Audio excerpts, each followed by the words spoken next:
Tiga ruangan tempat santri beserta rumah berkonstruksi permanen di Komplek Pesantren Nurul Hikmah, Kampung Lepung Cut, Kecamatan Kuta Melaka, Aceh Besar, musnah terbakar pada Selasa 21 Juni 2022 dini hari. Kalaksa BPBD Aceh Besar Ridwan Jamil SOS MSI mengatakan musibah kebakaran itu diketahui petugas piket pemadam kebakaran BPBD Aceh Besar Pos Induk Sibreh yang disampaikan oleh anggota Polsek setempat tentang adanya kejadian kebakaran pesantren yang dipimpin Tengku Adenan. Setelah menerima informasi, petugas langsung menuju ke lokasi kejadian untuk melakukan penanganan kebakaran tersebut.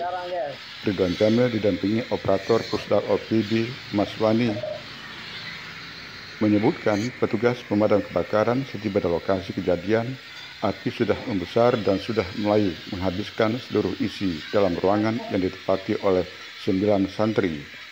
Selanjutnya petugas pemadam kebakaran BPBD Aceh Besar dalam menyikapi kejadian itu mengerahkan 3 unit armada pemadam kebakaran ke lokasi kejadian didatangkan dari Pos Induk Sibreh.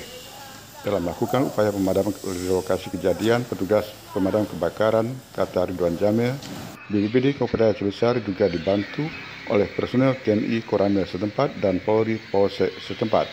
Usaha pemadaman pendinginan baru selesai dilakukan oleh petugas pada pukul 2 waktu Indonesia Barat. Untuk penyebab kejadian kebakaran sudah dalam penyelidikan pihak berwajib Polsek setempat.